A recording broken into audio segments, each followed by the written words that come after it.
हाँ बेटा, चलिए स्टार्ट करते हैं। तो सब लोग कनेक्ट हो गए?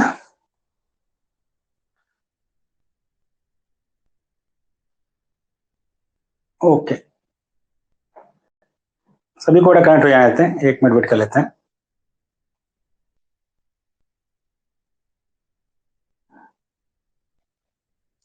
तो हम लोग डिस्कस करेंगे केमिकल काइनेटिक्स। अभी 2 मिनट बचा हमारे पास, थोड़ा बात कर ले। बट देखिए एक्चुअली क्या है कि डेट आपकी आ गई है, 7 दिसंबर को आपका पेपर है। तो टाइमली हमारा जो प्लान है कि हम 15 नवंबर तक अपना केमिस्ट्री खत्म कर देंगे, इजी वे में, बहुत आराम से, अच्छे से समझ के, क्वेश्चन करके। और उसके बाद फिर 15 दिन आपको पूरा केमिस्ट्री इन शॉर्ट रिवाइज कराया जाएगा। मतलब 16 नवंबर से आपका रिवीजन स्टार्ट हो जाएगा, 15 नवंबर तक सिलेबस में खत्म कर दूंगा इजी वे में। और त्योहारों पे 1 दिन छुट्टी रहेगी, मतलब दिवाली पे 2 दिन की और दशहरे पे 1 दिन की। बाकी प्रयास करेंगे कि बहुत इमरजेंसी ना हो तो क्लासेस चलेंगी, तो सिलेबस हो जाएगा। आपको क्या करना है बेटा कि जैसे हम इधर पढ़ा रहे हैं, ऐसा नहीं सिर्फ बाकी भी अपना पढ़ते चलिए। जो चैप्टर मुझे आगे पढ़ाना है केमिकल काइनेटिक्स है, उसके बाद आपका पढ़ाया जाएगा रेडियो एक्टिविटी, देन उसके बाद इलेक्ट्रोकेमिस्ट्री। आपके सिलेबस में एलटी में सिर्फ ऑक्सीडेशन रिडक्शन और सेल्स है, लेकिन थोड़ा मैं उसको एलिब्रेट करके पढ़ा दूंगा ताकि मान लो कुछ और भी आता है तो क्वेश्चन हो जाए। ठीक, ओके। तो हम स्टार्ट कर रहे हैं केमिकल काइनेटिक्स। समझिए बेटा, केमिकल काइनेटिक्स की बात की जा रही है। तो यानी यहां पर हम लोग बात करेंगे रेट ऑफ रिएक्शन की। क्या बात करेंगे? रेट ऑफ रिएक्शन की। केमिकल काइनेटिक्स के क्वेश्चन यदि हम जीआईसी एलटी दोनों की बात करें तो आप कोई भी उस क्वेश्चन उठा के देख सकते हैं। तो क्वेश्चन जो एक फिक्स पैटर्न है, कॉन्सेप्ट वही है, उस कॉन्सेप्ट को समझना है और अच्छे से क्वेश्चन हो जाएगा। यदि आप पूरा जितना मैं पढ़ाऊंगा, अभी पीछे पढ़ा रखा है 2 चैप्टर, आगे भी, यदि उसको अच्छे से आप तैयार रखते हैं। देखिए तैयार का मतलब होता है कि कॉन्सेप्ट आप समझ जाएं, उसको मोल्ड करना आपको पता हो, क्वेश्चन की प्रैक्टिस करके क्वेश्चन के कॉन्सेप्ट आप समझ जाएं, तो उम्मीद करता हूं मैं कि 55 से 60 क्वेश्चन आपका आएगा केमिस्ट्री का। 50 से 55 के बीच में आपके सही क्वेश्चन हो जाएंगे। तैयारी ऐसी हो कि कोई भी आपको कंफ्यूजन ना हो, इतनी बार रिवीजन हो। तो हम यहाँ बात कर रहे हैं रेट ऑफ रिएक्शन की। पहला टर्म जो हम लोग सीख रहे हैं वो है रेट ऑफ रिएक्शन। क्या बेटा? रेट ऑफ रिएक्शन क्या होता है? Change in concentration of reactant और प्रोडक्ट।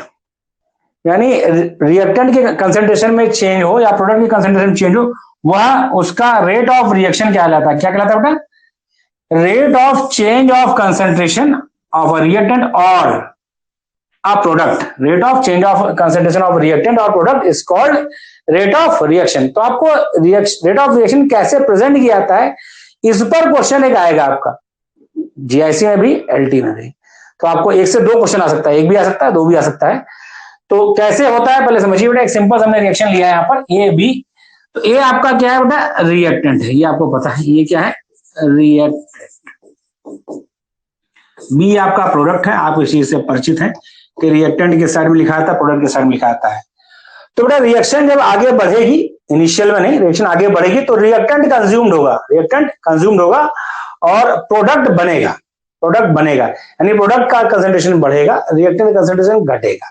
तो जब हम रेट ऑफ रिएक्शन की बात करेंगे, यहां लिखा है, फिर भी मैं लिख रहा हूं, रेट ऑफ रिएक्शन की बात यदि हम करते हैं, क्या बात करते हैं बेटा? रेट ऑफ रिएक्शन की बात करते हैं। तो क्योंकि बेटा क्या हो रहा है, इक्वल टू जो रिएक्टेंट है आपका वह खर्च हो रहा है, मतलब उसका कंसेंट्रेशन डिक्रीज कर रहा है।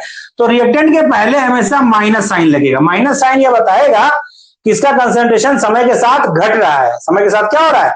घट रहा है। Minus sign denote to decrease या डिसअपियरेंस ऑफ रिएक्टेंट।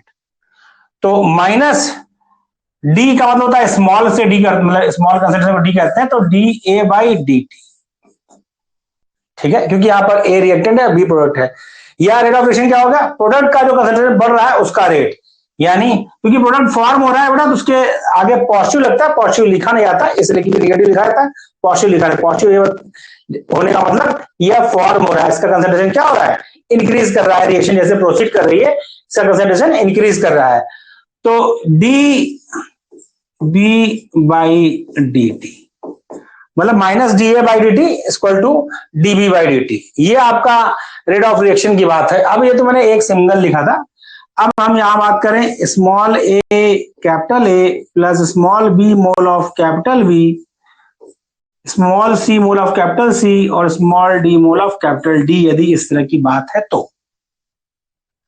तो यहां पर रेट ऑफ रिएक्शन क्या होगा बेटा? यहां पर रेट ऑफ रिएक्शन होगा rate of reaction, rate of reaction equal to होगा माइनस, क्यों माइनस बेटा? क्योंकि रिएक्टेंट की हम बात करने पहले चल रहे हैं, जो आपका मोल होता है वो 1/, में जाता है 1/a।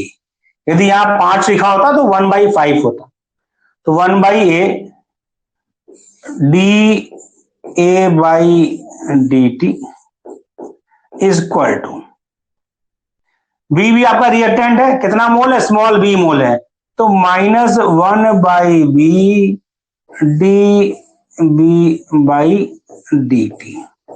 ओके, प्रोडक्ट फॉर्म हो रहा है बेटा इक्वल टू, तो प्रोडक्ट में आपका माइनस साइन नहीं लगेगा, प्लस होगा, प्लस लिखा नहीं जाता, तो 1/c D C by D T. ये बड़ा स्मॉल होना चाहिए क्योंकि स्मॉल मोल था, मतलब स्मॉल सी था, इसलिए स्मॉल सी। प्रोडक्ट आपका डी है, तो 1/d D D by D T. यहां तक बात क्लियर है सभी को? ओके, ठीक है।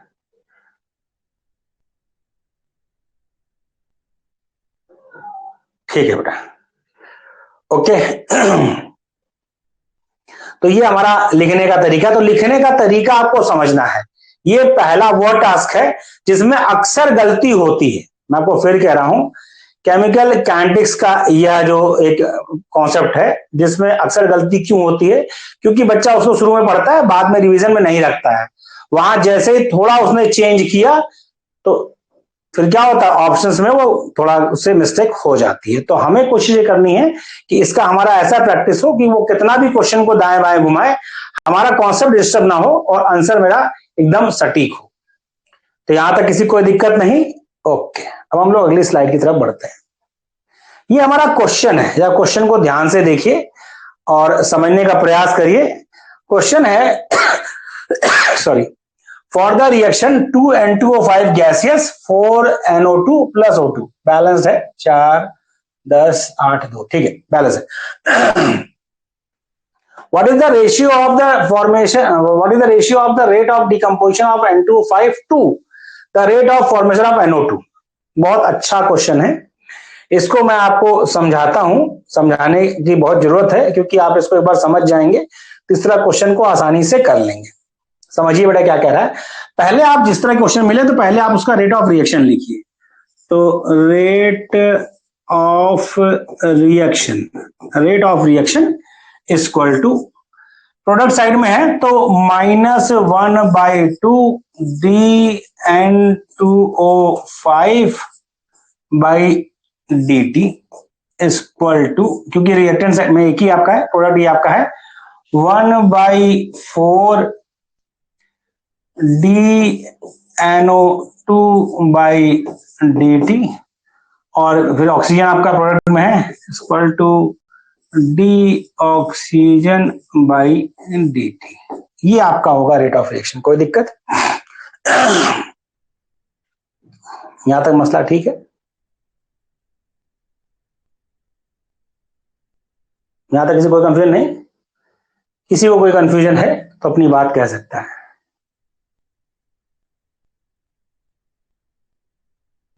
ठीक है बेटा, हम लोग देखते हैं क्या है।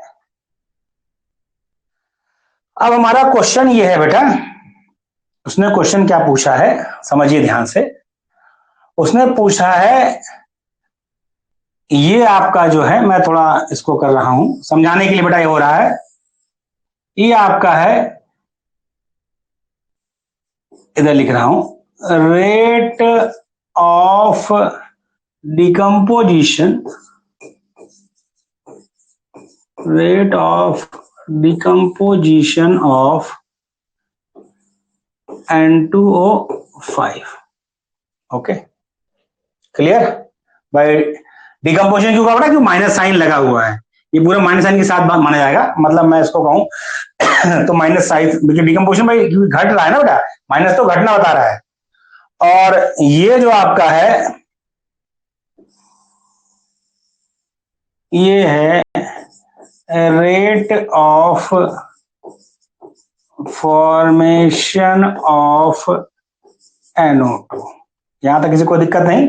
1/4 तो बड़ा मोल रेशियो है, उससे मतलब नहीं है, जो उतना लिखा उतना ही होगा। तो पूछा क्या उसने, ratio of rate of decomposition of N2O5 to rate of. तो हमारा डिमांड क्या है, हमारी डिमांड है dN2O5 by dt divide by dNO2 by dt। ये इक्वल टू क्या होगा बेटा, ये यहां आएगा और ये ऊपर जाएगा, तो ये जो होगा ये होगा ये 2, देखिए मैं पेन दूसरी इस्तेमाल करूं, तो ये बेटा आपका ये जो है इस जगह जाएगा, ठीक है, इस जगह जाएगा। देख लीजिएगा पहले प्यार से, एक बार पहले समझ लीजिए। ओके भाई, ये इधर आया और ये इसके नीचे आया, तो ये ऊपर ही जाएगा, तो ये ऊपर जाएगा तो जाएगा 2/4 मतलब 1:2।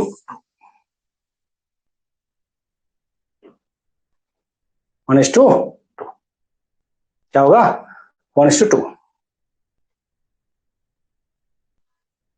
आप सोच रहे होंगे सर ये इधर जा रहा है, बड़ा एक्चुअली हमें रेशियो चाहिए ना, ये इस जगह पे आया, ये इस जगह पे आएगा, तो ये क्रॉस जाएगा भाई, ये जाएगा बटे में इसके, तो ऊपर से रहेगा ना, ये इसके बटे में जाएगा भाई, इतना बटा होगा। यदि कंफ्यूजन हो रहा है मैं फिर और थोड़ा एलिब्रेट करूं, थोड़ा समझिए बेटा। ये इस जगह पर आएगा बाई में, तो ये इसके बाई में जाएगा, तो बेटा 1/4 बाई 1/2, तो 2 तो ऊपर जाएगा ना। क्लियर है सभी को, ये अभी डाउट में है? हाँ बेटा कुछ कह रहे हैं, कुछ बेटा क्लियर है?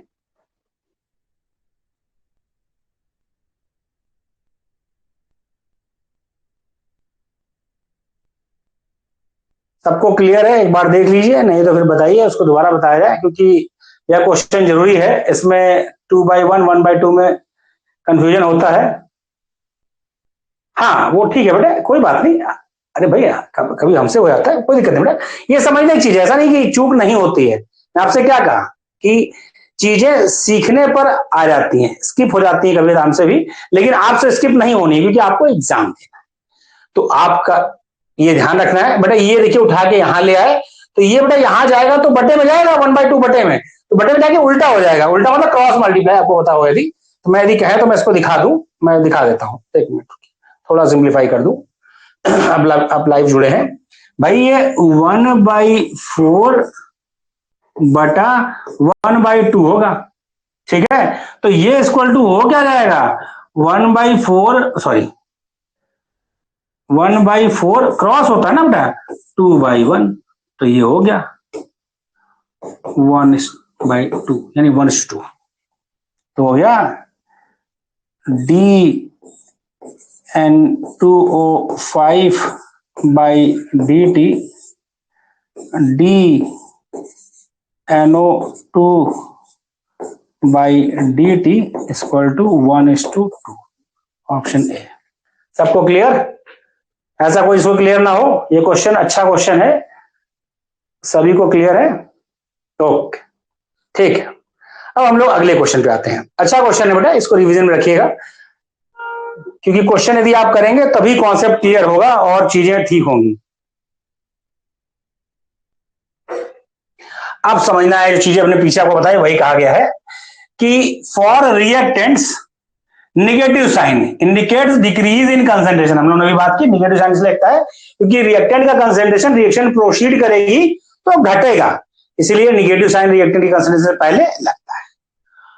For product positive sign indicate, positive sign पर लगाया नहीं गया है लेकिन अंडरस्टूड है, इंक्रीजेस कंसेंट्रेशन, ठीक है। अब एक रिएक्शन ये दे रखी है PCl5 गैसेस PCl3Cl2, तो इसका रेट ऑफ रिएक्शन जब हम लिखेंगे, रेट ऑफ रिएक्शन लिखेंगे बेटा, तो ये आपका रिएक्टेंट है, तो ये माइनस हो जाएगा, माइनस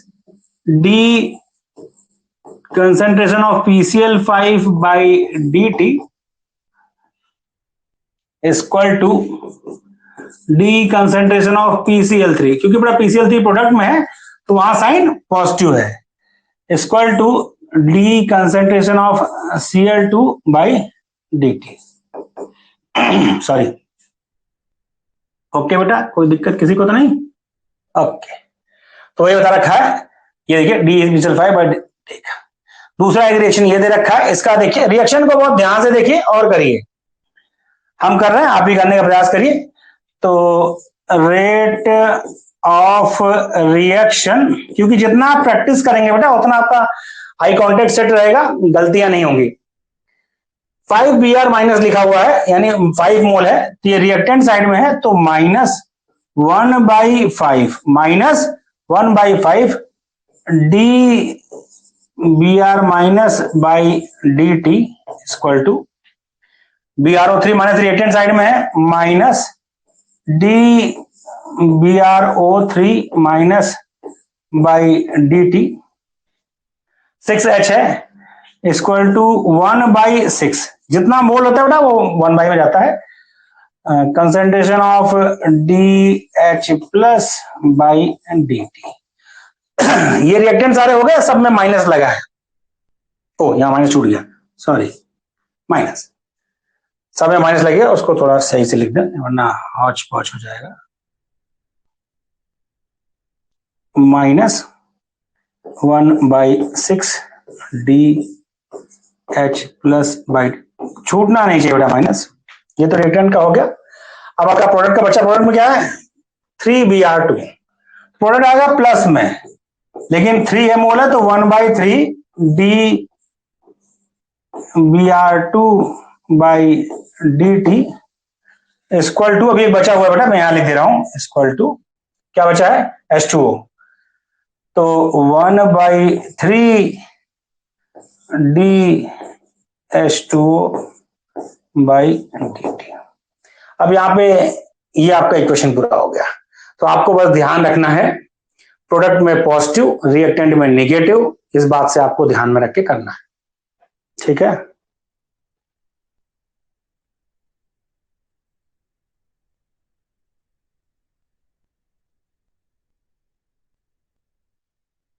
आगे बढ़ते हैं।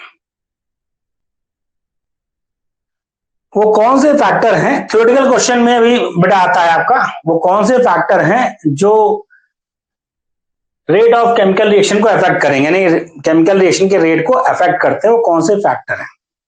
तो थ्योरेटिकल क्वेश्चन में आता है कि इनमें से कौन सा सही है, तो हो सकता है आपको ऐसा कोई फैक्टर दिया हो जो इफेक्ट ना करता हो, या बहुत से करते हो एक ना करता हो दिया हो, या फिर बहुत से ना करते हुए करने वाला दिया हो। तो आपको ध्यान रखना है कौन कौन करता है और किस तरह करता है। चलिए हम लोग स्टार्ट करते हैं। पहला फैक्टर हम लोग सब डिटेल पढ़ेंगे। पहला फैक्टर आपका है कंसंट्रेशन ऑफ रिएक्टेंट। सीधी बात है, रिएक्टेंट का कंसंट्रेशन ज्यादा होगा, रेट ऑफ रिएक्शन ज्यादा होगा।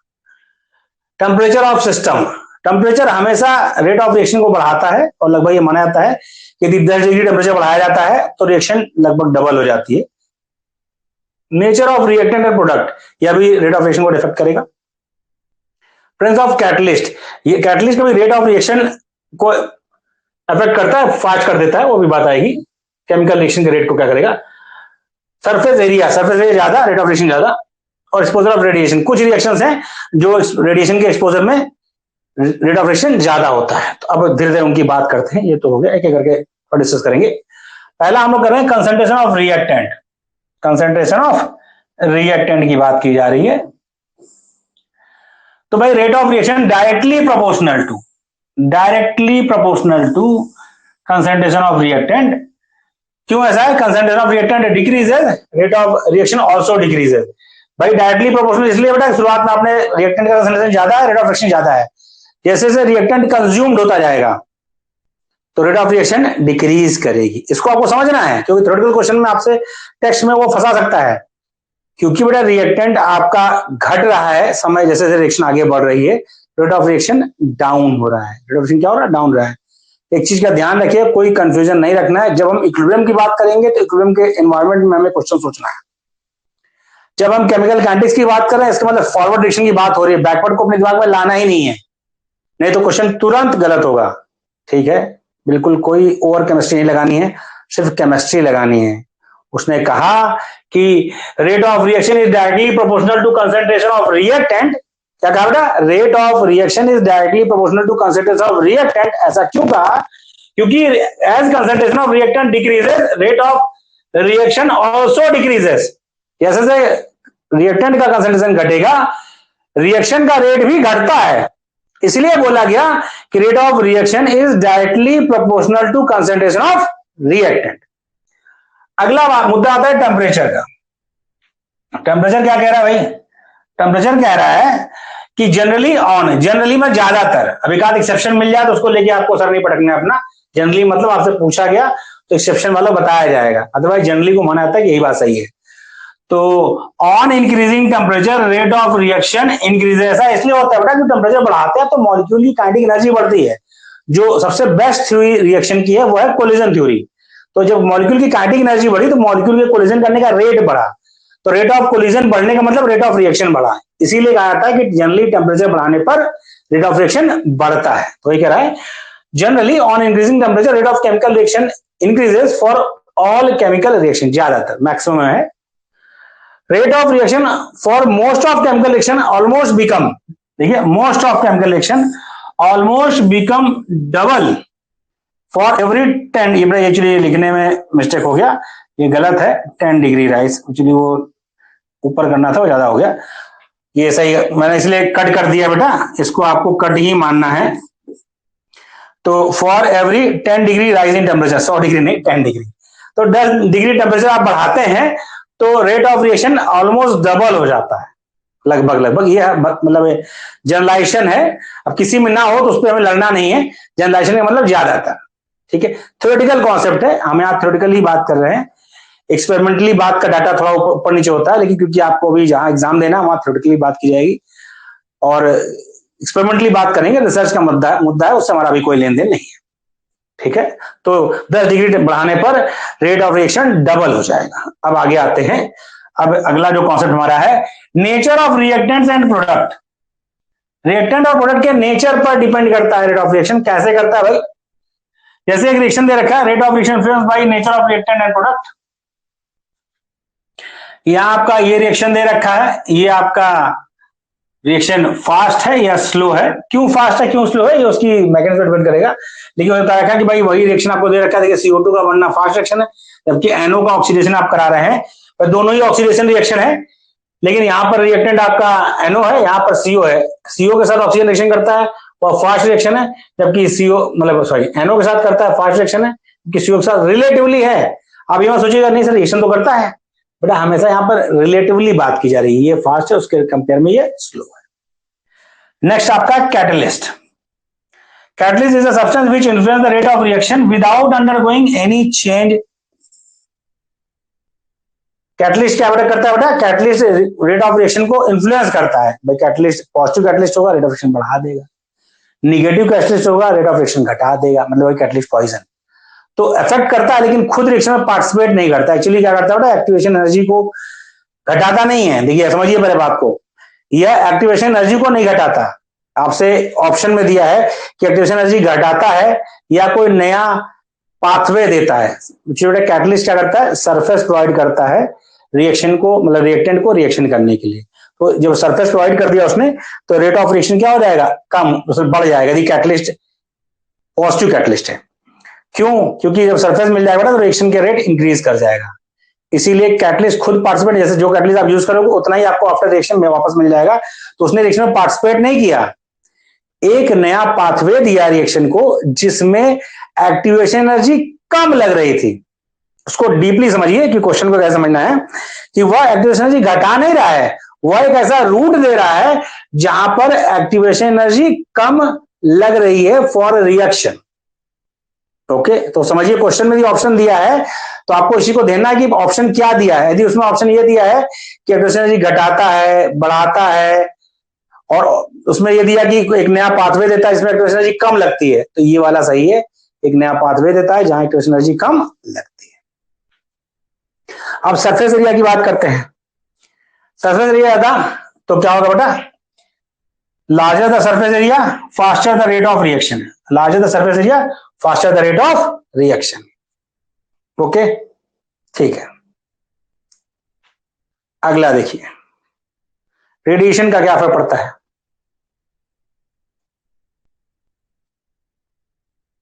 इसमें एक रिएक्शन का एग्जांपल लिया है, सब रिएक्शन में नहीं, कुछ रिएक्शन में देखा है, इन सम केसेस, इसलिए सम लगा दिया है, कुछ केसेस में, सभी में नहीं, लेकिन आपको रिएक्शन को ध्यान रखना है। In some cases rate of chemical reaction is considerably increase by use of certain radiation. जैसे ये रिएक्शन आपका हाइड्रोजन और क्लोरीन का आप रिएक्शन करा रहे हो, HCl बन रहा है, यह रिएक्शन की जो रेट है वो कम है, रिलेटिवली स्लो है। लेकिन यदि उस पर आप सनलाइट देते हो रिएक्शन को, सन के एक्सपोजर में रिएक्शन रहती है, या फिर आप यूवी लाइट दे रहे हो, मतलब कि एक्सपेरिमेंटली बल्ब लगा के यूवी बल्ब लगा दिया, तो रेट ऑफ रिएक्शन बढ़ जाता है। रेट ऑफ रिएक्शन क्या पाया गया, बढ़ जाता है। तो लाइट आपने दिया तो रेट ऑफ रिएक्शन क्या हो गया, फास्ट हो गया, जबकि इससे पहले रिएक्शन स्लो था। तो इसके मतलब रेडिएशन का एक्सपोजर भी जो है वह रेट को अफेक्ट करता है, रेडिएशन का एक्सपोजर भी रेट को अफेक्ट करता है। ओके, अब आते हैं अगले मुद्दे पर, इसको थोड़ा ध्यान से देखिए। रेट कांस्टेंट की बात की जा रही है बेटा, एक्चुअली काइनेटिक्स में आपको बहुत चीजें, रेट ऑफ रिएक्शन को भी समझना है, रेट कांस्टेंट को भी समझना है। रेट कांस्टेंट मतलब वो छुटका के, छुटका के क्यों, एक्चुअली पूर्वांचल में छुटका कहने में अच्छा लगता है, स्मॉल के।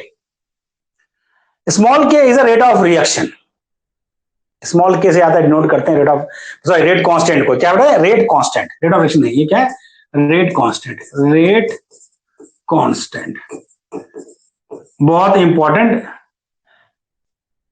ये हम लोग रेट कांस्टेंट की बात वहां भी की थी, इक्विलिब्रियम में भी, तो वहां हम लोगों ने कैपिटल के यूज किया था ज्यादातर, लेकिन कहीं भी के का मतलब आपका होता है रेट कांस्टेंट। ये क्या बेटा, रेट कांस्टेंट, तीन थोड़ा ठीक से होना। क्या इसकी कैरेक्टर्स हैं, सभी कैरेक्टर्स को ध्यान से समझिए। मैंने आपसे कहा कि हर कॉन्सेप्ट को क्वेश्चन के व्यू से देखेंगे तो चीजें जल्दी याद होंगी। क्या कह रहा है बेटा, समझिए, 3 पॉइंट है। Rate constant is a measure of the rate of reaction, ठीक है, measure of the rate of reaction, confusion नहीं। Rate constant is a measure of rate of reaction, ठीक, larger the value of rate constant, larger the value of rate constant faster the reaction, and smaller is the value of rate constant slower the reaction. ये point आपको अच्छे से समझना है। Rate constant क्या है, measure of rate of reaction है। Rate constant की वैल्यू ज्यादा है, भाई चार रेट कांस्टेंट दिए हैं, पूछता है इनमें से सबसे फास्ट रिएक्शन कौन होगी, तो जिसमें रेट कांस्टेंट की वैल्यू ज्यादा वो फास्ट, और स्लो मतलब जैसे क्रम घटता जाए, मतलब वैल्यू घटती जाएगी, वैसे से रेट मतलब रिएक्शन का रेट भी डिक्रीज करता रहेगा। Higher the value of rate constant faster the reaction, smaller the value of rate constant slower the reaction. Okay, अगला पॉइंट क्या कह रहा है, ये चिपक गया, इसको काट दीजिए। फिक्स्ड, कोई बात नहीं, टाइपिंग एरर है, मैंने लिख दिया। एट अ फिक्स्ड टेम्परेचर, क्योंकि टेम्परेचर का भी इफेक्ट रेट पर बहुत है। At a fixed temperature the value of rate constant is constant, rate constant की वैल्यू क्या होती है, कांस्टेंट होती है, and is characteristic of the reaction, यानी किसी भी रिएक्शन के लिए किसी फिक्स टेम्परेचर पर उसके रेट कांस्टेंट की वैल्यू फिक्स होगी। Rate constant depends upon temperature, rate constant depend upon temperature. At particular temperature पर किसी भी रिएक्शन के लिए रेट कांस्टेंट की वैल्यू क्या होती है, फिक्स होती है। तो ये कह रहा है at a fixed temperature the value of rate constant is constant and is characteristic of reaction, it changes with temperature, ठीक है। अगला समझिए, यह पॉइंट को भी ध्यान दीजिए। For a particular reaction rate constant is independent, इसको ध्यान दीजिए बेटा, रेट ऑफ रिएक्शन डिपेंड करता है रिएक्टेंट की कंसेंट्रेशन पे, रेट ऑफ रिएक्शन डिपेंड करता है किस पर, कंसेंट्रेशन ऑफ रिएक्टेंट पे, लेकिन रेट कांस्टेंट नहीं डिपेंड करता। वही कह रहा है, for a particular reaction rate constant is independent of concentration and catalyst. इसको बहुत ध्यान से समझना है, पढ़ते समय इसको ध्यान देना है कि वह हमसे रेट के लिए पूछ रहा है, मतलब रेट ऑफ रिएक्शन की बात कर रहा है, या रेट कांस्टेंट की बात कर रहा है। क्योंकि रेट ऑफ रिएक्शन तो डिपेंड करेगी कंसंट्रेशन पर, रिएक्टेंट की कंसंट्रेशन और कैटलिस्ट पर, लेकिन रेट कांस्टेंट जो है वह कंसंट्रेशन और कैटलिस्ट पर डिपेंड नहीं करता, वह किस पर करता है, टेम्परेचर पर। तो ये छोटी छोटी चीजें बेटा आपको यदि बिल्कुल भी क्लियर होंगी, कहीं कोई आपस में इंटरमिक्सिंग नहीं होगी, तो क्वेश्चन आपका कभी गलत होगा ही नहीं। होता क्या है कि आपने काफी पहले रिवाइज किया है या थोड़ा कंफ्यूजन मन में आ गया, तो तुरंत जैसे आपके मन में कंफ्यूजन आया नहीं कि आपके हाथ से वो क्वेश्चन फिसला नहीं, ये मतलब बहुत थोड़ा वो है, क्योंकि एग्जामिनेशन हॉल में प्रेशर वैसे ही रहता है, मतलब प्रेशर दिखता नहीं अगल बगल, वो अपने आप सेटअप हो जाता है। तो इसलिए एग्जामिनेशन हॉल के पहले ही ये सारे जो कंफ्यूजन वाले सिस्टम है उन पे एकदम कॉन्सेप्ट क्लियर रखिए, और एग्जामिनेशन हॉल में यदि आपको कहीं कंफ्यूजन होता है तो एक बार सोचिए क्या हमने पढ़ा था, ओके ठीक है, ओके, तो एक बार मन में लाएं फिर आगे बढ़ जाए। तो ये चीजें ध्यान रखिए, इसीलिए हम प्रयास करते हैं कि हर उस पॉइंट पर बात की जाए जहां गलती हो सकती है, क्योंकि क्वेश्चंस बेटा मैंने आपसे कहा कॉन्सेप्ट केमिस्ट्री का वही है जो आपने 11-12 में पढ़ा, बीएससी में पढ़ा, जीआईसी तक उतना ही आता है, कुछ कॉन्सेप्ट हायर के मतलब केमिस्ट्री के आते हैं, अदरवाइज जो आपने पढ़ा वही है। अब बता दें बेटा, बता, एक मिनट बता दे रहा हूं मैं, जस्ट अ मिनट फिर से, लेकिन उस कॉन्सेप्ट को आप कैसे सेटअप कर पाते हैं अपने ब्रेन में, यही कला है। मैं पूरी बात को फिर से इरेज कर दे रहा हूं क्योंकि यह पॉइंट अच्छा है, तो हम लोग इस पर बात फिर से कर लेते हैं, कोई दिक्कत नहीं, ऐसा कोई बहुत जल्दी नहीं हमें है। हाँ बेटा आइए, हमने कहा कि जो आपका रेट ऑफ रिएक्शन है, यहां हम बात कर रहे हैं पहली बात तो रेट कांस्टेंट की। किसकी बात कर रहे हैं, रेट कांस्टेंट की, जिसको स्मॉल के से डिनोट करते हैं। किससे करते हैं बेटा, स्मॉल के से डिनोट करते हैं। पहला, इसमें 3 मेन पॉइंट हैं, उन तीनों को हमने डिस्कस करना है। पहला पॉइंट क्या है कि रेट ऑफ मतलब रेट कांस्टेंट जो है is a measure of rate of reaction. Rate constant is a measure of rate of reaction. Rate constant की वैल्यू ज्यादा, इसके मतलब रिएक्शन फास्ट होगी, रेट कांस्टेंट की वैल्यू कम, रिएक्शन स्लो होगी। ठीक है, दूसरा पॉइंट है एट, ये बड़ा मिक्स हो गया है लिखने में हमारे, तो यह है ये है फिक्स्ड।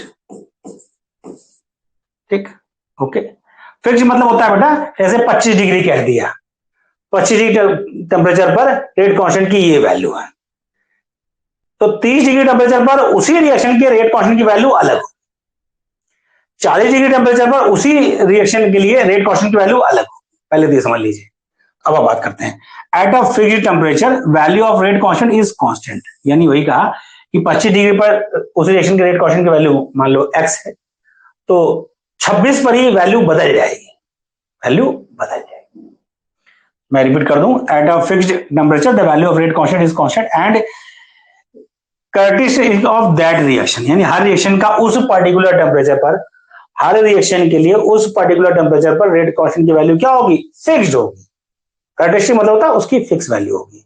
ठीक है, and change with temperature, temperature पर डिपेंड करती है, तो टेम्परेचर आप बढ़ाओ घटाओगे तो वैल्यू वेरिएबल होगी। आगे देखिए, फॉर अ पर्टिकुलर रिएक्शन, ये आपको उस कॉन्सेप्ट को और मजबूत कर रहा है। For a particular reaction rate constant is independent, मतलब डिपेंड नहीं करेगा। For a particular reaction rate constant is independent of concentration. Concentration किसका, अरे भाई कंसंट्रेशन की बात किया है तो रिएक्टेंट की ही तो बात होगी, reactant, concentration of reactants and catalyst, यानी rate constant is variable, depends upon temperature, temperature पर डिपेंड करेगा, वेरिएबल होगा लेकिन टेम्परेचर पर। इसीलिए आप रिएक्शन देखेंगे जो आपको रिएक्शन दी जाती है, टेम्परेचर मेंशन होना हो, लेकिन टेम्परेचर कांस्टेंट है, टेम्परेचर बदला नहीं, रेट कांस्टेंट और रेट ऑफ रिएक्शन दोनों चेंज हो जाएगा।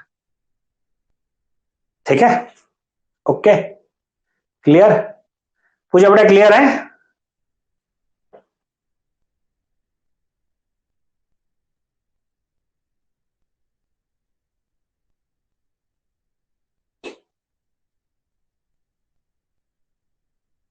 बट टेम्परेचर के साथ वैरी करेगा भाई, rate constant only depends upon temperature, only depends upon temperature. सिर्फ और सिर्फ टेम्परेचर डिपेंड करता है। ठीक, ओके, क्लियर बेटा? ओके, ठीक है, कोई नहीं बेटा। देखिए कॉन्सेप्ट आपको कहीं अटकता है तो आप 2 बार कहिए, 4 बार कहिए, मुझे कोई दिक्कत इसलिए नहीं बेटा, क्योंकि देखिए हम लोग यहाँ जो बात कर रहे हैं वो इसीलिए कि आप अपना समय कीमती दे रहे हैं। आपका समय मुझसे ज्यादा कीमती इसलिए है क्योंकि आपका समय बहुत क्रूशियल है। समय सबका कीमती है लेकिन आपका ज्यादा क्रूशियल है क्योंकि आपको भाई एग्जाम देना है। तो इसलिए कोई चीज समझ में ना आए आप पूछिए, बेहिचक पूछिए, 1 बार 2 बार कोई दिक्कत नहीं। आप रिवीजन करते हैं फिर समझ में आता है फिर आप पूछ सकते हैं, कोई दिक्कत नहीं बेटा। लेकिन ये कि वो एग्जामिनेशन हॉल से पहले क्लियर रहे भाई, तब तो आनंद है। चलिए हम लोग बात करते हैं अगले पॉइंट पर। अब आता है एक अगला मुद्दा जिस पर खूब हाय तौबा मचती है, मॉलिक्यूलरिटी और ऑर्डर ऑफ रिएक्शन। हम लोग पहले मॉलिक्यूलरिटी डिस्कस कर रहे हैं। इसमें बच्चा बहुत कंफ्यूज रहता है, हम लोग भी कंफ्यूज रहे, ऐसा नहीं है स्टूडेंट लाइफ में है तो कंफ्यूज रहे। धीरे धीरे कंफ्यूजन दूर होता है भाई, खुद से पढ़ के टीचर से बता के दूर होता है, लेकिन दूर होना चाहिए क्योंकि क्वेश्चन आएगा, कंफ्यूजन रहेगा तो गलत हो जाएगा। तो हम लोग प्रयास करेंगे कि मॉलिक्यूलरिटी और ऑर्डर ऑफ रिएक्शन का कंफ्यूजन भी दूर कर दें। देखिए मॉलिक्यूलरिटी जो है वह विजिबल चीज है। जैसे आपको रिएक्शन मैंने लिख दी, तो रिएक्शन में लिख दी जो रिएक्टेंट के मोल्स हैं वह उसकी मॉलिक्यूलरिटी, रिएक्टेंट के जो मोल्स हैं वह उसकी मॉलिक्यूलरिटी। ओके, रिएक्टेंट के मोल्स की मॉलिक्यूलरिटी है। यदि 1 मोल है तो यूनिमॉलिक्यूलर, 2 मोल्स रिएक्टेंट के लग रहे हैं तो बाईमॉलिक्यूलर, ट्राइमॉलिक्यूलर, सो ऑन। ठीक, अब जो कि ऑर्डर ऑफ रिएक्शन क्या है, एक्चुअल जो वो आपका कोफिशिएंट है जो रेट को इफेक्ट कर रहा है वह होता है ऑर्डर ऑफ रिएक्शन। वो आपका 0 भी होता है, होल नंबर भी होता है, फ्रैक्शनल भी होता है। तो order of reaction experimentally define होता है और मॉलिक्यूलरिटी थ्योरेटिकली डिफाइन जाती है। मॉलिक्यूलरिटी का मतलब जो मॉलिक्यूल आपस में लड़ झगड़ के मतलब कोलिजन करके रिएक्शन दे रहे हैं वह उसकी मॉलिक्यूलरिटी कहलाएगा। हमेशा होल नंबर में होगा, हमेशा होल नंबर में होगा। अब मॉलिक्यूलरिटी 1 का मतलब यह नहीं कि एक ही मॉलिक्यूल है भाई, आप कोई ना कोई अमाउंट तो लोगे ना बेटा। यदि आप 0.0000 ढेर सारे 0 के बाद 1 भी लेते हो तो भी आपका बेटा कुछ ना कुछ मॉलिक्यूल्स होगा वो आपस में रिएक्शन करेगा। ठीक है, ओके। अब आते हैं हम लोग बात करते हैं, थोड़ा डिस्कस करते हैं। Molecularity is the number of particles, atom, molecule, ion molecule that must collides. देखिए मैंने कहा ना, that must collide with one another simultaneously and result in a chemical reaction. आपस में कोलाइड्स करके केमिकल रिएक्शन बनाते हैं। ठीक, it is a theoretical value. Point समझिए, it is a theoretical value. दूसरा पॉइंट क्या है, it is always whole number. ठीक, तीसरा, it never determine the rate of reaction. यह पॉइंट पे ध्यान रखिएगा, मॉलिक्यूलरिटी कभी भी रेट ऑफ रिएक्शन नहीं बताता। Molecularity can not be more than 3। देखिए समझिए, इसमें आप सोचेंगे सर मोल्स तो उसमें ज्यादा लिखे होते हैं, आपने बहुत सी रिएक्शन पीछे भी लिखी जिसमें जो है क्या था कि आपने वही लिखा 5Br माइनस देन H2O। तो बेटा उसमें क्या आपस में कोलिजन, टर्म समझिए, molecularity is the number of particles, atom, ion और molecule that must collides. Collision बेटा करेगा तो 2 मॉलिक्यूल आपस में करेगा, तीसरा आगे कर ले, चौथा आएगा तो जगह कहां से मिले कोलाइड करने की, इसलिए बोला है 3 से ज्यादा नहीं होता। आप इस डिफिनीशन से उसने कहा कि molecularity is the number of particles, particles में आपका एटम हो सकता है, आयन हो सकता है, मॉलिक्यूल होता है, that must collides with each, मतलब वन अनदर, मतलब each other simultaneously and result in a chemical reaction. इसीलिए कहा कि 3 से ज्यादा नहीं होती ज्यादातर, क्योंकि मॉलिक्यूल्स 2 आपस में टकराएंगे, 3 टकरा जाएगा, अब वो चौथा पार्ट फिर टकरा नहीं पाएगा बेटा, उसके पास ही आएगा।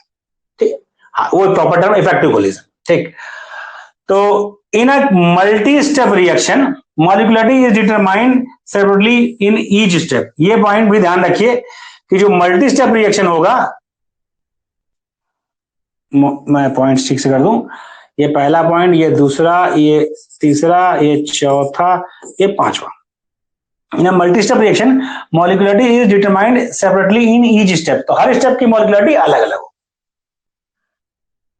छठा, the overall molecularity of a complex reaction is equal to molecularity of slower step. ये भी ध्यान रखिए, ऐसा नहीं कि 4 स्टेप की रिएक्शन है तो आप सबका जोड़ सम कर दें, नहीं, जो स्लोअर स्टेप होगा उसकी जो मॉलिक्यूलरिटी होगी वही रिएक्शन की मॉलिक्यूलरिटी मानी जाएगी। जो स्लोअर स्टेप होगा उसी की मॉलिक्यूलरिटी रिएक्शन की मॉलिक्यूलरिटी मानी जाएगी। मॉलिक्यूलरिटी 1 है तो यूनिमॉलिक्यूलर, 2 है तो बाईमॉलिक्यूलर, आपको पता है। ठीक है, ओके बेटा, ठीक है,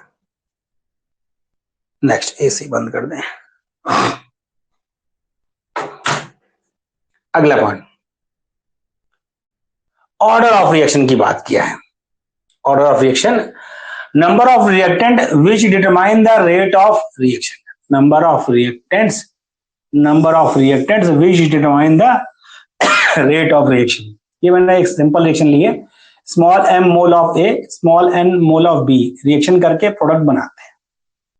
रेट ऑफ रिएक्शन की बात की तो रेट इक्वल टू K, ये आपका रेट कांस्टेंट है, A की पावर x, यानी x A के रिस्पेक्ट में ऑर्डर है, B की पावर y जो है B के रिस्पेक्ट में ऑर्डर है, तो ऑर्डर ऑफ रिएक्शन क्या होगा, x प्लस y।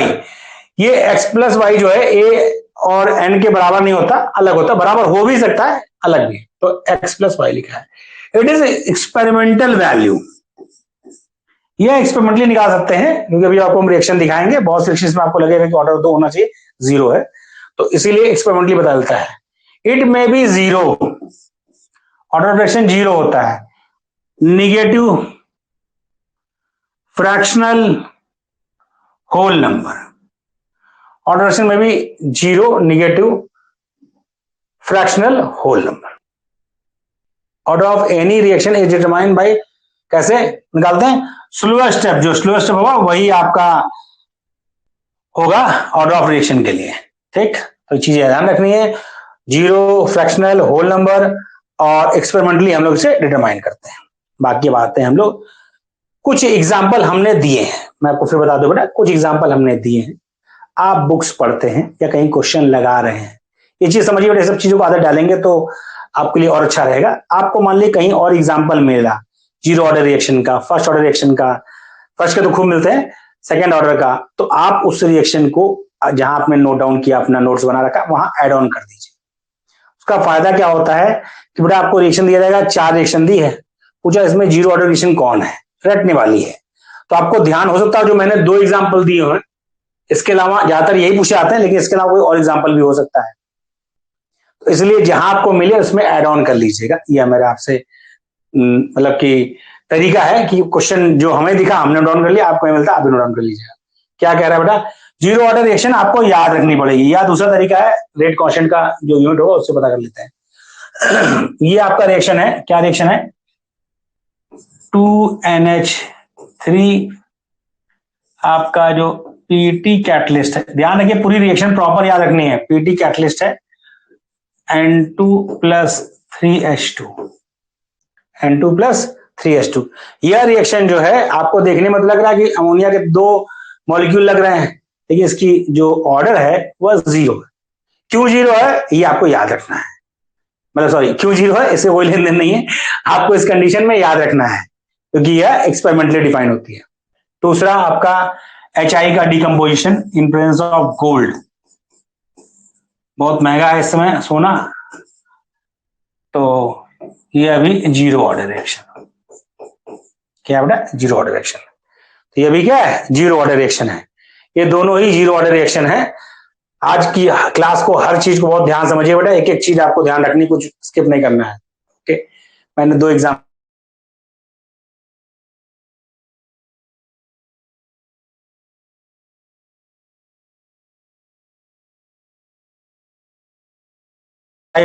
का CCl4 सोल्यूशन में, यानी ये रिएक्शन आपकी है N2O5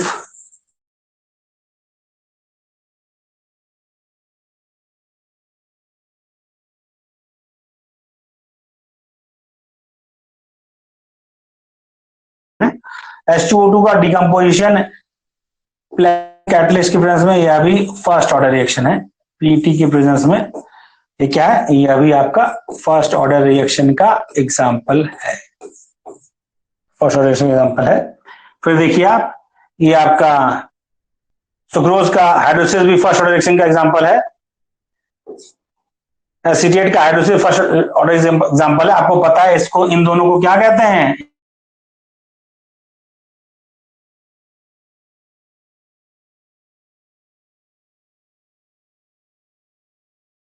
ज्यादा है कि उसका जो है कंसंट्रेशन नहीं करता है, तो हाइड्रोलिसिस वाली दोनों रिएक्शन है, या वैसे होना चाहिए इनको सेकंड ऑर्डर, लेकिन क्योंकि कंसंट्रेशन ऑफ सॉल्वेंट बहुत ज्यादा है तो उसका कंसंट्रेशन इफेक्ट नहीं करता है, तो यह फर्स्ट ऑर्डर रिएक्शन हो जाती है।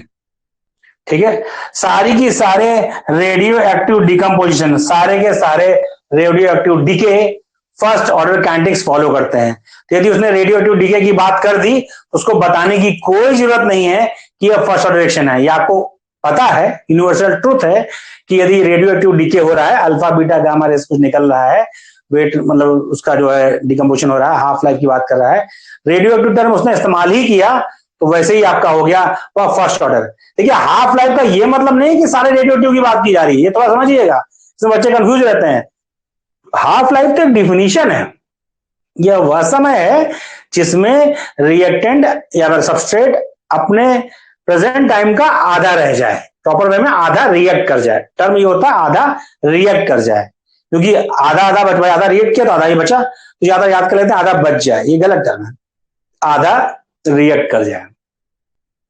फिर अगले हाफ लाइफ में जो था उसका आधा, देन उसका आधा, देन हाफ। तो हाफ लाइफ जीरो ऑर्डर के लिए भी होती है, फर्स्ट ऑर्डर के लिए भी, सेकंड के लिए भी होती है।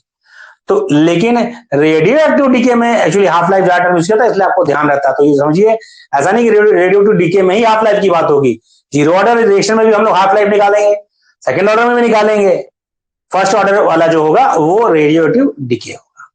ठीक, ये थोड़े छोटे छोटे कंफ्यूजन रहते हैं जो कभी हमें परेशान करते थे, बच्चे हमसे पूछते हैं तो हम लोग उसी की बात करते हैं।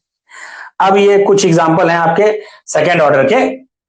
तो सैपोनिफिकेशन ऑफ ईस्टर, ईस्टर का सैपोनिफिकेशन जो होता है वह आपका सेकेंड ऑर्डर रिएक्शन है, और हाइड्रोजन और आयोडीन का कॉम्बिनेशन, ये 1-1 लिख दिया है वो याद करने के लिए अलग होता है इसलिए।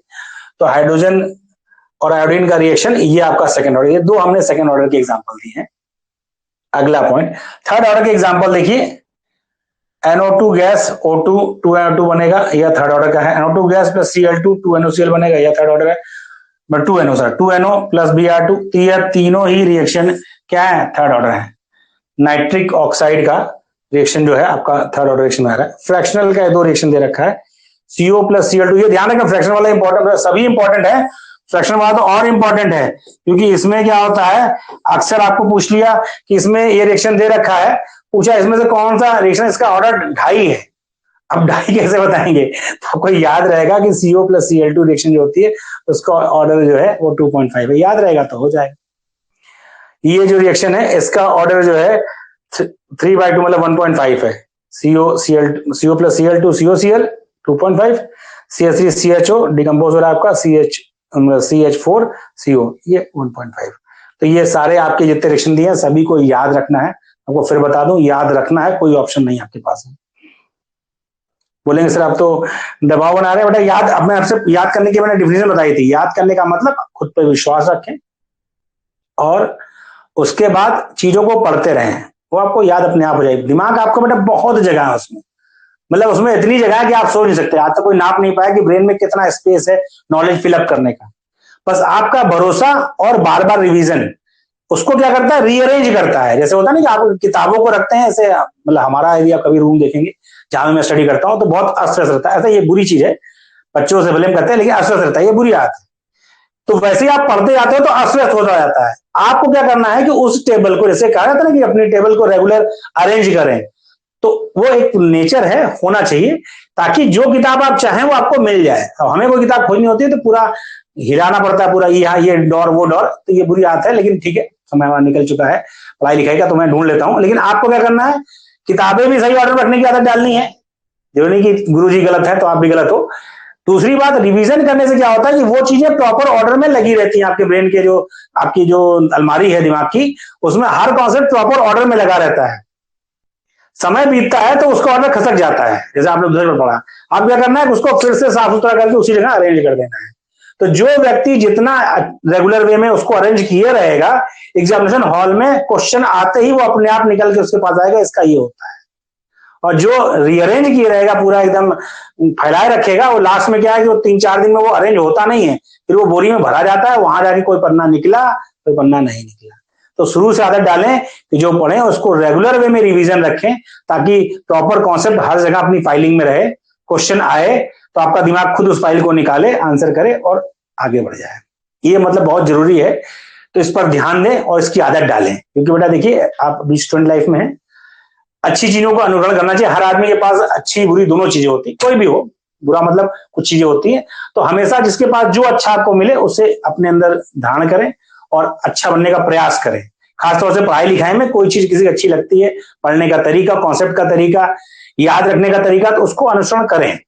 ठीक है, तो ये याद रखना है कि रिवीजन प्रॉपर रखना ताकि अरेंज प्रॉपर हो। चलिए आते हैं, थोड़ा बातें ज्यादा हो जाती हैं उससे, इसके लिए हम क्षमा प्रार्थी हैं। चलिए भाई अगले क्वेश्चन पे आते हैं। फॉर केमिकल रिएक्शन, एक्चुअली बोलने की आदत मेरी पुरानी है, पहले मैं इसके लिए बहुत कुटता था, तो अब तो कोई डांटता नहीं है, लेकिन है कोई बात नहीं बेटा, थोड़ा बताना पड़ता है बच्चों को।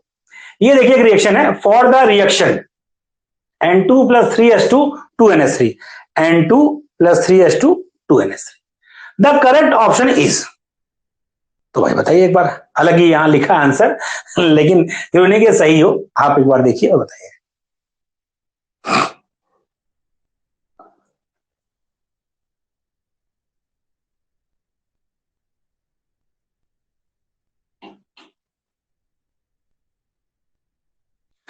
अब चलिए हम लोग जो है करते हैं। भाई ये आपकी रिएक्शन है,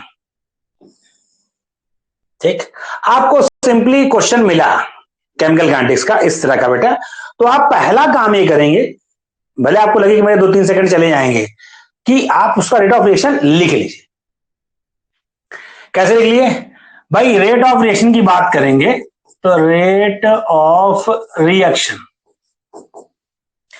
N2 आपका रिएक्टेंट है तो माइनस dN2/dt इक्वल टू, ये आपका H2 भी रिएक्टेंट है तो माइनस 1/3 dH2/dt, फिर आपका है 2NH3 प्रोडक्ट हो गया तो 1/2 NH3 गैस, मतलब सॉरी DNH3 DNH3/dt। तो अब इसमें रिलेशन कहा है इसने, हमें पहले से चलते हैं। हमने कहा 3H2, 3 मोल तो ऊपर है ही नहीं है, 2 ना, ये 1 में आगे गया, 1/3H2 माइनस, ठीक है, तो -1/2 गलत, क्योंकि प्रोडक्ट है तो पॉजिटिव रहेगा, माइनस DH2 N2/dt, ठीक है, 2NH3 ना, ये भी 1 में आएगा, माइनस डी, हाँ ये वाला मैच कर रहा है, देखिए ये इक्वल टू ये, ऑप्शन डी।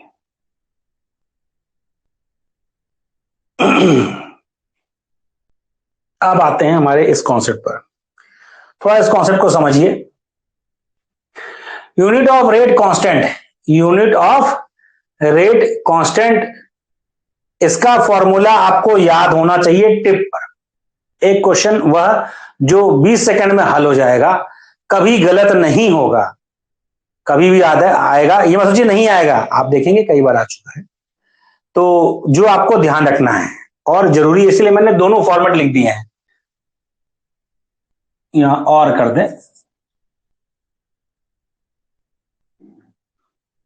और दोनों एक ही चीज है, बराबर नहीं। और यूनिट ऑफ रेट कांस्टेंट क्या है? Mole 1 - n, mole 1 - n litre n-1 time inverse, या मोल 1 - n लीटर की जगह आपको डीएम क्यूब भी, डीएम क्यूब मतलब डेसीमीटर होता है, डीएम मतलब decimetre cube, dm cube equal to DM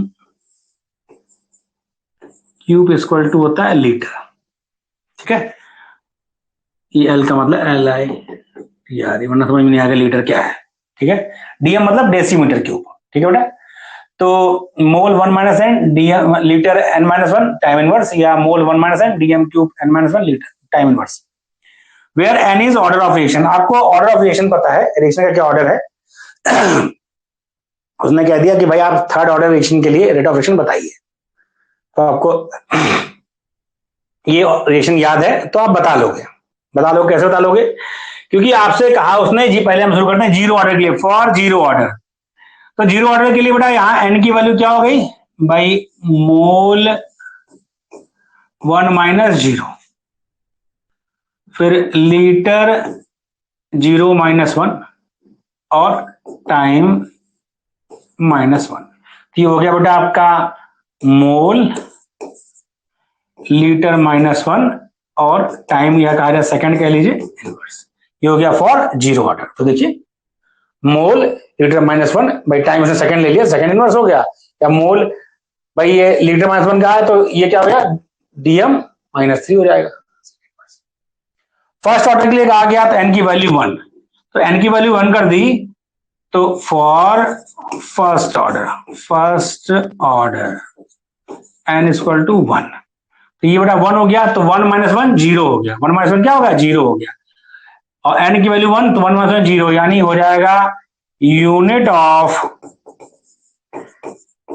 rate constant equal to time inverse, equal to time inverse. ठीक है, ओके क्लियर है बेटा? ठीक है, अब हम बात करते हैं for second order reaction. For second order reaction तो वहां पर n इक्वल टू होगा 2, n इक्वल टू क्या होगा 2, for second order reaction n equal to 2 होगा, तो 1 - 2 मतलब -1, तो यूनिट ऑफ रेट कांस्टेंट क्या होगा बेटा, unit of rate constant, unit of rate constant तो वो होगा आपका मोल 1 - n मतलब 1 - 2 मतलब -1 हुआ, मोल -1, और 2 - 1 का मतलब 1 लीटर, टाइम को मतलब सेकंड मान लेते हैं यदि, तो सेकंड इनवर्स। Okay clear? उस तरह थर्ड ऑर्डर के लिए कहेगा तो भी आप कर लोगे, मोल माइनस मतलब मोल 1 - 3 तो मोल -2 हो जाएगा, 3 - 1 मतलब क्या बचेगा, 3 - 1 2 बचेगा, तो लीटर का स्क्वायर हो जाएगा सेकंड इनवर्स। ठीक हो जाएगा बेटा, किसी को दिक्कत तो नहीं, आसान है? ओके, सेकंड ऑर्डर के लिए मैंने बता दिया, अब जब पीछे निकाला था तो ये कर दिया, ये कर देते हैं, स्पेस है आपका for third order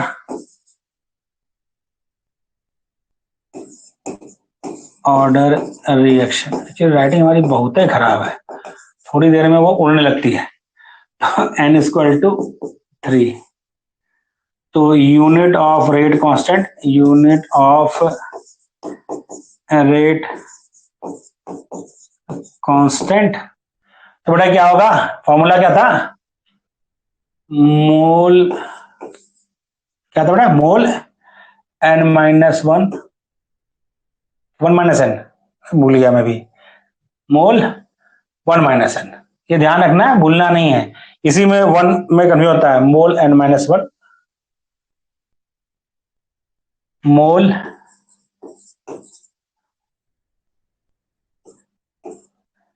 1 - n litre n - 1 second inverse. ठीक, ओके, तो अब वैल्यू रख दीजिए, 1 - 3 का मतलब क्या हो जाएगा, मोल 1 - 3 मतलब -2, और ये आपका हो जाएगा लीटर स्क्वायर, और उसके बाद time inverse. Okay clear, copy कर लिए?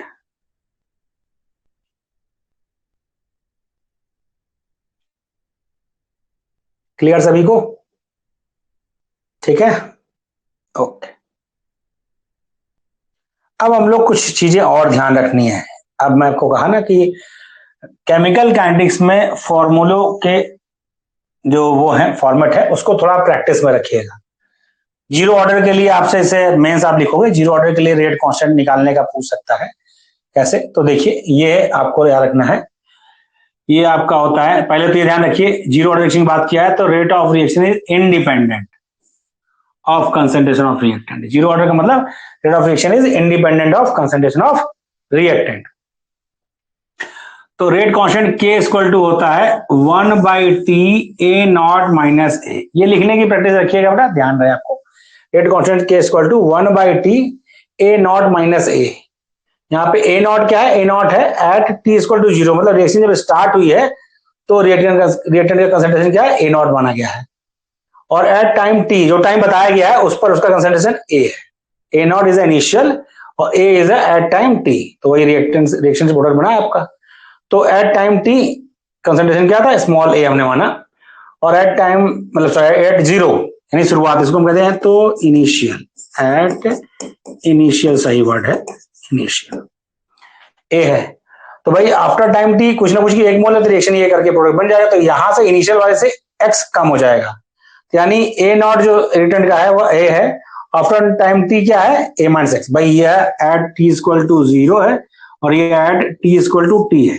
तो ये वैल्यू हो गई, इसको वैल्यू को पुट कर दिया, ए नॉट माइनस ए किया, ए माइनस एक्स, तो एक्स आपका हो गया। तो ये फॉर्मूला क्या बन गया? इस फॉर्मूले को ध्यान रखिए, के equal to 1/t, k equal to 1/t a naught minus a. पहले तो इसको याद रखिए, ठीक है। दूसरा आपको ध्यान क्या रखना है, यदि ए नॉट माइनस ए की वैल्यू जो एक्स आ गई तो ए स्मॉल के है, K equal to 1/t into X या X equal to K T. ये चीजें याद रखनी है आपको, तो क्वेश्चन आपको मिलेगा तो आप कर लोगे। ये आपका फॉर जीरो ऑर्डर है। ध्यान रखना है आपको, क्वेश्चन वो जो टेक्स्ट बोलेगा उसमें आपको शब्द पकड़ने हैं। वो कह रहा है कि for zero order reaction initial concentration is 5 मोल, मान लीजिए 5 मोल बता दिया उसने। आफ्टर टाइम टी कोई टाइम उसने बता दिया 20 सेकेंड, 30 सेकेंड, मिनट, आवर में। रिमेन्स रिएक्टेंट 3 मोल। ए माइनस एक्स क्या हो गया? 5 माइनस 3 2 हो गया। उस हिसाब से आपको फॉर्मूले में यूज करना है। तो यह पूरा आपके जहन में होना चाहिए, कहाँ क्या है, किसकी वैल्यू ए नॉट है, किसकी वैल्यू ए है, ए माइनस एक्स की वैल्यू क्या है, क्वेश्चन से और इससे आपको कनेक्ट करना है। अब हाफ लाइफ पीरियड की बात करें भाई, देखिए जो क्वेश्चन आता है आपका वो मैं बता दूं पहले क्या क्या केमिकल काइनेटिक्स में आपको मिलेगा। हाँ, थोड़ा सा एलटी वाले समझ ले, जीआईसी में भी मिलेगा। जो चीज क्वेश्चन इनको मिलेगा वो आपको भी मिलेगा, आपको थोड़ा एक्स्ट्रा मिलेगा। तो एक तो आएगा आपको जो शुरुआत में पढ़ा हमने कि रिएक्शन दिया है, उसमें rate of disappearance, rate of appearance, इससे क्या रिलेशन वाला। दूसरा यूनिट ऑफ रेट कांस्टेंट। तीसरा ऑर्डर और मॉलिक्यूलरिटी में क्या है, कॉन्सेप्चुअल जो थ्योरेटिकल क्वेश्चन आना है। चौथा जो आपको पढ़ा रहे हैं रिएक्शन का रेट कांस्टेंट का वैल्यू कैसे निकली, ए मतलब टी इक्वल टू 0 पे क्या है, इस पे क्या है वो रिलेशन। फिर हाफ लाइफ, तीनों की हाफ लाइफ, खासतौर से फर्स्ट ऑर्डर पे तो बहुत क्वेश्चन आते हैं और इसका भी आपको ध्यान रखना है। तो हाफ लाइफ का क्या है समझिए, हाफ लाइफ किसे कहते हैं? Time in which concentration of reactant is reduce to देखिए half of initial value is called half life period. आधा रह जाए, आधा खर्च हो जाए, वह हाफ लाइफ कहलाता है। क्या कहलाता है बेटा? Time in which concentration of reactant is reduced to half of initial value is called half life period. वो टाइम क्या कहलाता है? हाफ लाइफ पीरियड कहलाता है। चाहे रिएक्शन जीरो ऑर्डर फॉलो करे, फर्स्ट ऑर्डर फॉलो करे, फ्रैक्शनल फॉलो करे, सबके लिए डिफिनेशन वही है कि वह टाइम जिसमें रिएक्टेंट अपने इनिशियल अमाउंट का आधा रह जाए वह उस रिएक्शन का हाफ लाइफ पीरियड कहलाएगा उस रिएक्टेंट के लिए। यानी at T equal to T half कहेंगे उसको, टी हाफ पर अमाउंट कितना हो जाएगा? इनिशियल का आधा। तो ये तो हुआ जीरो ऑर्डर में हम लोग जो टर्म इस्तेमाल किए, T equal to T half है तो यानी जो अमाउंट बचा वो क्या हो गया? ए बाई। तो जीरो ऑर्डर रिएक्शन में हमने वैल्यू पुट कर दी। भाई हमारा डेरिवेशन क्या था? K equal to 1/t a naught minus a था। तो भाई ए नॉट तो ठीक है, ए क्या हो गया? ए हो गया ए नॉट बाई 2। तो भाई वैल्यू रखी टी हाफ इक्वल टू, भाई इसको हमने पलट दिया, ये यहां ले गए, इसको नीचे ले आए। बेटा ये क्या है? टी इधर गया और ये यहां आया। टी क्या है? टी हाफ कहेंगे उसको, क्योंकि हाफ लाइफ पीरियड की बात हो रही है। 1/k A not initial amount है और ए आफ्टर टाइम टी यानी आफ्टर टी हाफ क्या बचा? ए नॉट बाई 2। वैल्यू पुट कर दिया बेटा, ए नॉट में से ए नॉट बाई 2 हटेगा तो ए नॉट बाई 2 बचेगा। 1/k ए नॉट बाई 2, या इसको कर देंगे तो ए नॉट बाई 2 के हो जाएगा। क्या हो जाएगा? ए नॉट बाई 2 के। यानी फॉर जीरो ऑर्डर रिएक्शन हमारा क्या निकला, t half is equal to a naught यानी initial concentration by 2K। Very important, इसको आपको ध्यान रखना है। ये थोड़ा गड़बड़ हो गया था, हाँ 2K, ये आपको ध्यान रखना है। यानी इसके मतलब जीरो ऑर्डर रिएक्शन का जो हाफ लाइफ पीरियड है वह इनिशियल कंसेंट्रेशन ऑफ रिएक्टेंट के डायरेक्टली प्रोपोर्शनल है। इस पर भी क्वेश्चन आता है, उसका मैं कॉमन रिलेशन भी लिखवाऊंगा बाद में, टी हाफ का रिलेशन जो डिपेंडेंसी का है। लेकिन जीरो ऑर्डर के लिए समझिए, t half for zero order reaction is equal to a naught मतलब initial concentration of reactant by 2K, ये आपको ध्यान रखना है। वही कह रहा है कि half life period for zero order reaction is directly proportional to initial concentration of reactant, यहां तक बात सबको क्लियर है? किसी कोई दिक्कत तो नहीं समझने में?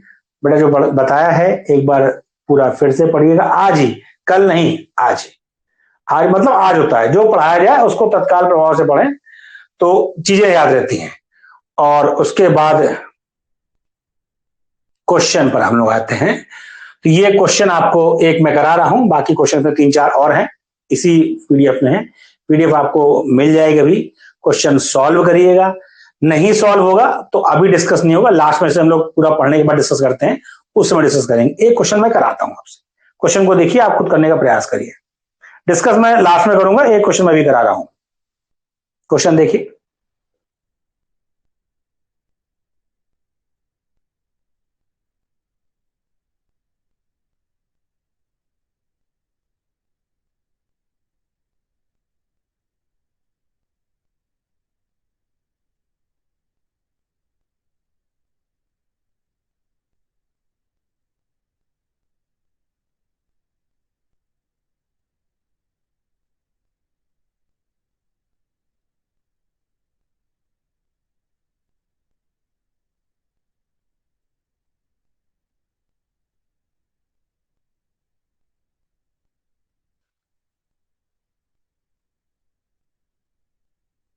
ये क्वेश्चन थोड़ा आपके समय से ज्यादा आगे है, कोई बात नहीं, लेकिन हम लोग करेंगे इसको।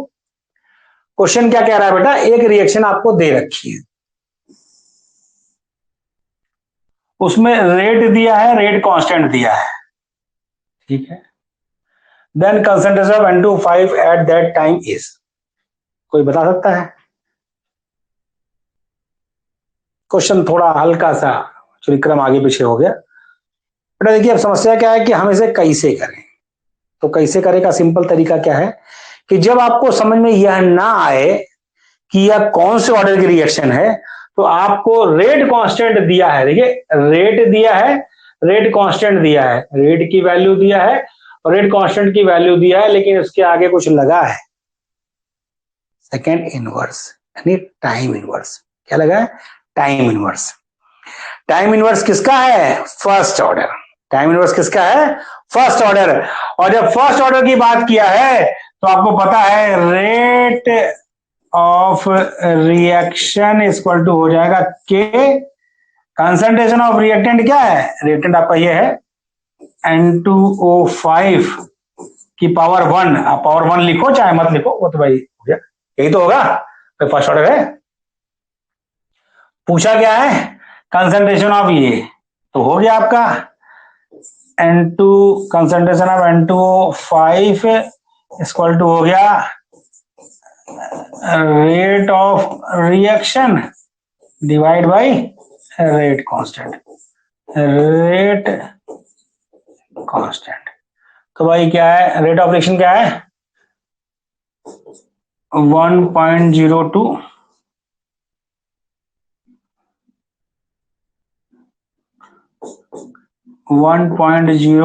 into 10 की पावर -4 डिवाइड बाई 3.4 10 की पावर -5, 3.4 into 10 की पावर -5, ये ऊपर जाके हो गया 10, तो ये हो गया आपका 102/34 सॉल्व कर लीजिए, आंसर मिल जाएगा।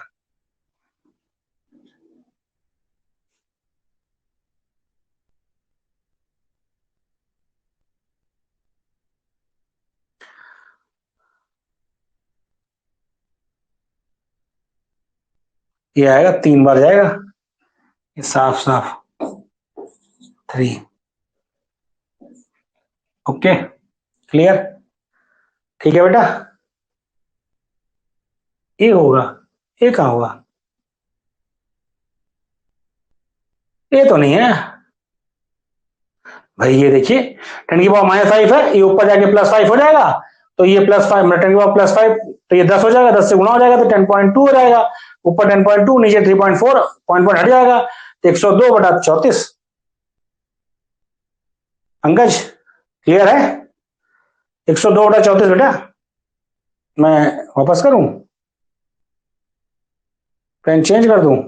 हाँ ये भी ठीक है, ऐसे में दिखेगा 3। ठीक है, सबको ठीक है? ओके, अब इसमें कुछ क्वेश्चन है, मैं पीडीएफ जो भेजूंगा आपको मिल जाएगा। ये 1 2 3 4 5 6, यानी कुल 1 करा दिया मैंने, 5 क्वेश्चन और हैं अभी जस्ट। नहीं बेटा, एक्चुअली देखिए, अब आप समझिए ये क्या है, क्वेश्चन ऐसा है, यही तो मतलब ये मैंने कहा ना थोड़ा पहले क्रम इसका आ गया, थोड़ा आगे रखना था, लेकिन आ गया तो आ गया। तो बेटा क्या है कि क्वेश्चन आपको करना है, उसने रेट दिया, रेट कांस्टेंट दिया, अब हम फॉर्मूला कौन सा यूज करें, मामला फंस गया, तो उसने रेट कांस्टेंट जो दिया उसकी यूनिट से ही आप पता करोगे कि क्या रेट है। ये सब ट्रिक है, क्वेश्चन के टाइप्स जब आप करोगे तो आप समझोगे, इसीलिए कहा था ना प्रैक्टिस से आप क्वेश्चन जो आएगा उस हिसाब से आप डील कर लोगे। तो ये क्वेश्चन मैंने कर दिया, अभी जस्ट क्लास के ओवर होते ही मैं पीडीएफ अपलोड कर दूंगा, आप वहां से बचे हुए क्वेश्चन को रिवीजन करके आज ही कर लेना, जो नहीं आएगा वो लास्ट में हम लोग जैसे चैप्टर पढ़ के प्रैक्टिस करते हैं वैसे लास्ट की प्रैक्टिस में क्वेश्चन कवर अप हो जाएंगे। ओके, आज के लिए गुड डे, हम लोग कल मिलेंगे तो इसके आगे कंटिन्यू करेंगे, क्वेश्चन लास्ट में जो बचेगा डिस्कस होगा। ओके, ठीक है।